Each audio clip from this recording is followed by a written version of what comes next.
स्वागत है आप सबका आशीष कोचिंग क्लासेस के और एक नए वीडियो में। आज हम लोग सीखेंगे कि ई काउंसलिंग के लिए कैसे हम लोग को अप्लाई करना है। साथ ही साथ ये जानेंगे कि ई काउंसलिंग का जो भी डॉक्यूमेंट है वो क्या क्या लगने वाला है।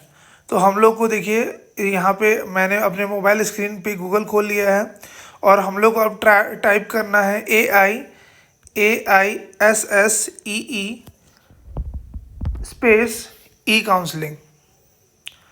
तो जैसे ही हम ई काउंसलिंग को सेलेक्ट करेंगे तो देखिए यहाँ पे जो सबसे पहला जो वेबसाइट जो आपको दिख रहा है, national centre of Jio information NCOG का, ठीक है, उसी में आपको जाना है।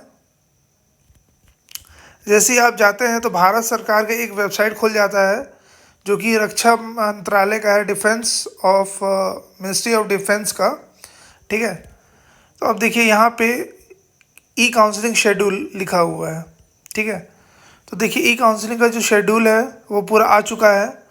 जैसे जो राउंड 1 है वो हमारा जो चालू होगा 15/3/2024 से, ठीक है, रात को 10:20 से चालू हो रहा है। और इसका जो रजिस्ट्रेशन और चॉइस फिलिंग है वो 18 मार्च 2024 से स्टार्ट हो जाएगा रात के 11:55 में, ठीक है। फिर सीट एलोकेशन और रिज़ल्ट डेट दोनों चीज़ हम लोग को पता चल जाएगा 20 मार्च 2024 को। और last date for accept allotted school, तो आपको स्कूल एक्सेप्ट करना है 23/3/2024 तक। उसके बाद देखिए verification of document cum medical commencement date जो है वो है 25 मार्च 2024, है ना, सुबह 8 बजे तक आपको करना है। और है last date for documentation and fee submission is 6 April 2024, ठीक है। तो ये कुछ डेट और शेड्यूल्स है। तो आप लोग अब तक क्लियर हो गए होंगे। जैसे कि आज का डेट है 15 मार्च, तो आज रात को 10:20 से जो रजिस्ट्रेशन है वो ओपन हो गया है और चॉइस फिलिंग जो है वो आपका 18 मार्च से स्टार्ट हो जाएगा। तो चलिए अब हम लोग सिलेबस की ओर चलते हैं। तो देखिए इसमें आपको 3 डॉट्स में जाना है। 3 डॉट्स में आपको पहले ऑप्शन पे दिख जाएगा होम, फिर है काउंसलिंग प्रोसेस, फिर school information notice and help desk, ठीक है। तो हम लोग को सेकंड नंबर पे जाना है जो कि है काउंसलिंग प्रोसेस। उसमें फिर देखिएगा काउंसलिंग शेड्यूल। तो शेड्यूल ऑलरेडी हम लोग देख चुके हैं कि काउंसलिंग का शेड्यूल क्या है वो और किस किस प्रकार का है। अब हम लोग को देखना है लिस्ट ऑफ डॉक्यूमेंट्स। तो भाई हम लोग को पता भी तो रहना चाहिए कि डॉक्यूमेंट्स हम लोग को क्या क्या ले करके जाना है। तो मैं एक शॉर्ट ब्रीफ दे दूंगा। तो देखिए पहला है duly signed checklist with undertaking original. तो इसको जैसे आप डाउनलोड कीजिएगा तो एक फॉर्म डाउनलोड होगा, ठीक है। अब यहाँ पे जो है ये फॉर्म फ़ोन पे खुल नहीं रहा है, बट लैपटॉप मैंने चेक किया था प्रॉपरली खुल रहा था, ठीक है। तो इस फॉर्म को फिल करना है आपको, इसका एक कॉपी प्लस जो मेडिकल फिटनेस रिपोर्ट है ना, उसमें भी जो भी पैरामीटर्स हैं वो आप यहाँ पे जो डाउनलोड डॉक्यूमेंट है वहाँ से आप कर सकते हैं। अगर आपके यहाँ पे लैपटॉप या कंप्यूटर प्रिंटर की सुविधा नहीं है तो आपके पास के कोई भी चॉइस सेंटर में या इंटरनेट पार्लर वाले भैया के पास जा कर के आप इसको बड़ी आसानी से कर सकते हैं। तो पहला क्या हुआ, duly signed checklist with undertaking, ठीक है, मतलब जो भी नाम वगैरह एड्रेस है और क्या क्या डॉक्यूमेंटेशन सबमिट कर रहे हैं वो सारा चीज़। फिर है मेडिकल फिटनेस रिपोर्ट, ये लगेगा आपका। थर्ड नंबर पे है study certificate duly signed by principal. तो आपने जहाँ से भी क्लास 5th जो है वो कंप्लीट कर रहे हो आप, ठीक है, और क्लास जो 9th के लिए क्लास 8 जहाँ से आप कंप्लीट कर रहे हो तो वहाँ से आपको एक सर्टिफिकेट चाहिए रहेगा जो कि प्रिंसिपल या हेड मास्टर के थ्रू सर्टिफाइड होगा। उसके बाद 4th नंबर पे चल जाएं। और हाँ, ये 3rd नंबर वाले का देखिए आपको परेशान नहीं होना है कि क्या साइन करवाना है।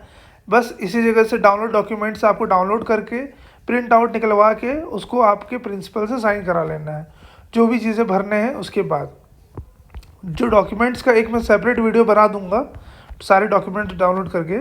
तो चलिए 4th नंबर पे चलते हैं। 4th नंबर है certificate of service signed by CO और OC of unit of for defence category serving और PPO फॉर एक्स सर्विसमैन।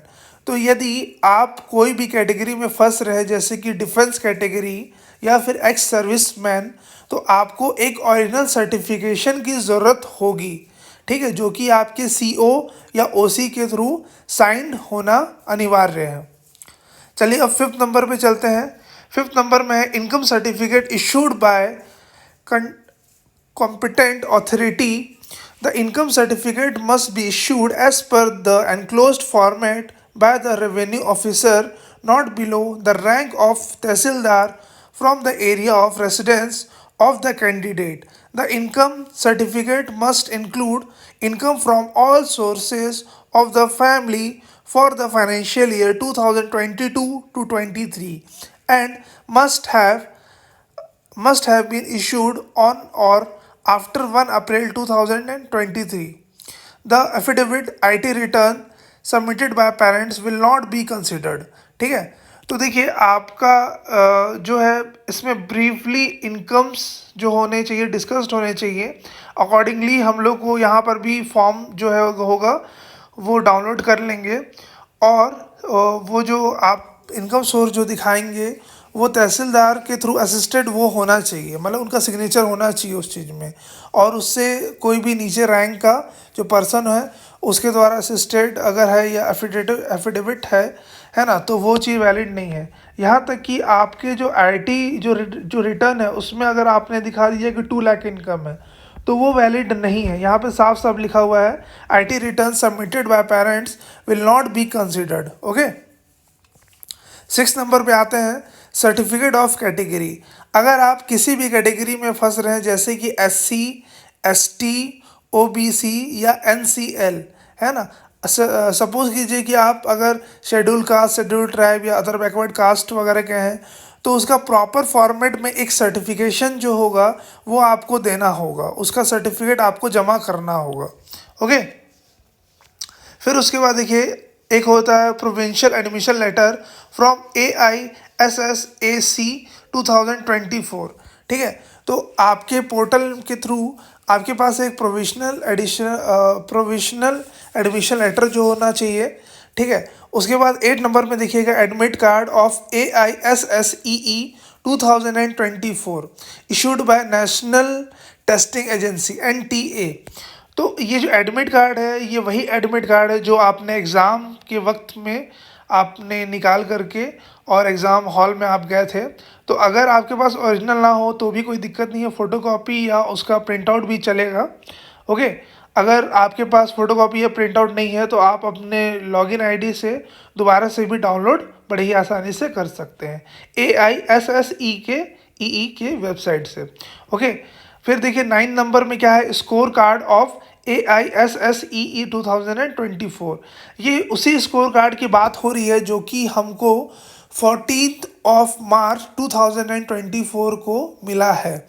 जैसे कि जो भी सब्जेक्चुअल मार्क्स हैं जैसे मैथ, इंटेलिजेंस, जीके, इंग्लिश, उसका मार्क्स और उसमें ओवरऑल रैंक भी होता है ना, इस वजह से स्कोर कार्ड ज़रूरी है। उसके बाद देखिए 10 नंबर पे जो डॉक्यूमेंटेशन है government issued photo ID proof of student father and mother. तो देखिए एक फ़ोटो आईडी प्रूफ लगेगा। For an example Aadhaar card, अगर आपके पास आधार कार्ड है तो वेल एंड गुड, आपको कोई भी दिक्कत नहीं होगी। फिर उसके बाद देखते हैं 11 नंबर पे proof of date of birth. तो इसमें आपको एक डेट ऑफ बर्थ का फ़ोटोकॉपी लगेगा या मान लीजिए कि कॉपी भी आप उसको सबमिट कर सकते हैं, है ना। इसके बाद देखिए जो नंबर 12 है वो क्या है डोमिसाइल और residence certificate issued by competent authority. Okay, तो ये आपको एकदम क्या दिखाना है, ओरिजिनल दिखाना है। देखिए ये सारे डॉक्यूमेंटेशन तो ऑनलाइन ही अपडेट होंगे, है ना, तो आपको ओरिजिनल को ही स्कैन कराना पड़ेगा। और प्लस आपको क्या है कि ओरिजिनल को अपने पास रखना भी है ताकि बाद में एडमिशन के वक्त या फिर डॉक्यूमेंटेशन वेरिफिकेशन में आपको किसी भी प्रकार का परेशानी ना हो। इसके बाद देखिए फ़ोटोग्राफ्स में क्या है आपको पासपोर्ट साइज फ़ोटो लगेगा। आप चाहे लड़के हो चाहे वो लड़की हो, 5 फ़ोटो आपको पासपोर्ट साइज लगेंगे। और सेकंड नंबर पे आपके फैमिली का एक फ़ोटोग्राफ लगेगा जो कि पोस्ट कार्ड साइज़ का होना चाहिए। यहाँ पे एक नहीं 2 फ़ोटो लगेंगे, 2 फ़ोटोज़, और फ़ोटो जो होने चाहिए ब्लैक एंड वाइट नहीं होने चाहिए, कलर होने चाहिए फ़ोटो। 14 नंबर पे है कि इसमें ये अडॉप्शन डीड है। तो देखिए ये एक एक्सेप्शन है। अगर सपोज़ कीजिए कि जो भी बच्चा है जो कि सैनिक स्कूल में अभी जाना चाहता है, अगर वो अडॉप्टेड है, ठीक है, तो उस केस में अडॉप्टेशन वाला जो सर्टिफिकेट जो होता है, ये अडॉप्टेशन डीड भी बोलते हैं हम लोग, तो वो लगेगा। ठीक है, तो शेड्यूल्स तो ऑलरेडी हमने देख चुका है, ऑलरेडी हम लोग शेड्यूल देख चुके हैं, बट फिर भी मैं एक बार आपको शेड्यूल जो है वो फिर से दिखा दे रहा हूँ। तो देखिए ये कुछ शेड्यूल है जिसमें कि जो जो रजिस्ट्रेशन होना है वो 15/3/2024 चालू हो जाएगा, और चॉइस फिलिंग होगा 18/3/2024 तक से चालू, मतलब लास्ट डेट ही है। ओके, ये लास्ट डेट है 18/3/2024। उसके बाद सीट एलोकेशन का जो रिज़ल्ट है वो हमको मिलेगा 23/3/2024, मतलब ये 20 मार्च को। और उसके बाद last date for accept allotted seat, तो अगर आपको जो भी सीट दिया गया, अगर आप उस सीट को एक्सेप्ट करना चाहते हैं तो 23 मार्च 2024 तक आपको एक्सेप्ट करना पड़ेगा, वरना फिर नहीं होगा। उसके बाद है verification of document cum medicals commencement date. तो देखिए जो भी डॉक्यूमेंटेशंस मैंने अभी आपको बताया है वो सारे डॉक्यूमेंटेशंस आपको लगेंगे, बहुत इंपॉर्टेंट है। 14 के 14 डॉक्यूमेंटेशन जो है वो नहीं लगेंगे। जैसे कि मान लीजिए कि कोई जनरल कैटेगरी का है तो उसको भाई कास्ट सर्टिफिकेट देने की ज़रूरत नहीं है। कोई अगर एक्स सर्विस मैन नहीं है तो उसको एक्स सर्विस मैन वाला आपको सर्टिफिकेट देने की ज़रूरत नहीं है ना। और अगर कोई भाई बच्चा अडॉप्टेड नहीं है तो आप क्यों अडॉप्टेशन वाला जो डीड है वो देंगे। ओके, तो जो भी प्रेफरेबल जो डॉक्यूमेंटेशन है, देखिए मिनिमम 11 से 12 डॉक्यूमेंटेशन तो आपके लगेंगे ही।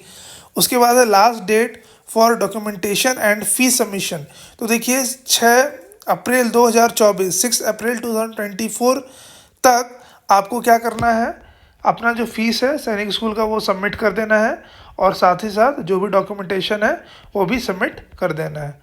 तो मैं आशा करता हूँ कि ये वीडियो आपको पसंद आया होगा। बहुत हमारा इसमें मेहनत लगा है, तो अगर आपको इससे हेल्प मिली हो तो प्लीज़ चैनल को सब्सक्राइब कीजिए और अपने फ्रेंड्स के साथ भी शेयर कीजिए, उनकी भी थोड़ी हेल्प हो जाएगी। और अगर आप हमसे ऐसे ही जुड़े रहना चाहते हैं तो बेल आइकन को भी रिंग कर दीजिए। तो मैं आशीष माइती, बस आज के लिए इतना ही, है ना। अब हम मिलते हैं नेक्स्ट वीडियो में। Thank you.